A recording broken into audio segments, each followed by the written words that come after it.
சபரிமலை ஐயப்பன் கோவிலில் வரும் 26ஆம் தேதி வரை மண்டல பூசை நடைபெறவுள்ள நிலையில் அந்த தேதி வரையிலான இணையதள முன்பதிவு நிறைவடைந்து விட்டது.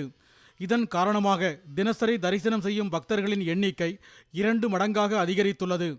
ஞாயிற்றுக்கிழமை விடுமுறை நாளான நேற்று மட்டும் 90,000 பக்தர்கள் தரிசனம் செய்துள்ளதாக கோவில் நிர்வாகம் தெரிவித்துள்ளது.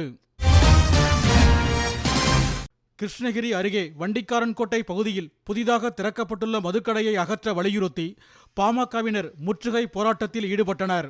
கிழக்கு மாவட்ட செயலாளர் ராஜசேகரன் தலைமையில் திரண்ட பாமகவினர் மதுக்கடையை அப்புறப்படுத்த கோரி முழக்கம் எழுப்பினர். கோவை மாவட்டம் சிறுமுகை வனச்சரகத்துக்கு உட்பட்ட லேடர் காலனி பகுதியில் வீட்டின் கதவை உடைத்து உள்ளே நுழைந்த யானை ஒன்று அங்கு வைக்கப்பட்டிருந்த வாழைத்தாரை எடுத்துச் சென்றது. பொதுமக்கள் கூச்சலிட்டதை சற்றும் பொருட்படுத்தாத அந்த யானை வாழைத்தாருடன் மகிழ்ச்சியுடன் சென்றது.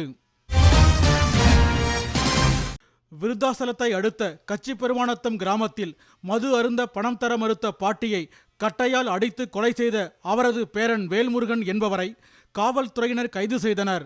மது வாங்க பணம் தர மறுத்ததற்காக சொந்த பாட்டியை பேரன் கொலை செய்த நிகழ்வு அப்பகுதியில் பரபரப்பை ஏற்படுத்தியுள்ளது. தேனி மாவட்டம் போடி அருகே சூளப்புரம் கிராமத்துக்கு 25 ஆண்டுகளுக்கு பின்னர் பேருந்து சேவை தொடங்கப்பட்டுள்ளது. இதனால் மகிழ்ச்சியடைந்துள்ள கிராம மக்கள் தேவராட்டம் ஆடியும் அரசு பேருந்துக்கு மலர் தூவியும் வரவேற்றனர். சிவகங்கை மாவட்டம் திருபுவனம் வைகை ஆற்றில் பாசனத்துக்கான தண்ணீர் பாய்ந்து செல்லும் நிலையில் மதகு கால்வாயில் கட்டப்பட்டிருந்த 2 பக்கவாட்டு தடுப்புச் சுவர்களும் அதையொட்டிய 4 வீடுகளும் இடிந்து விழுந்தன. இதையடுத்து பாதிக்கப்பட்ட மக்களை பொதுப்பணித்துறையினர் அப்புறப்படுத்தி தனியார் மண்டபத்தில் தங்க வைத்துள்ளனர்.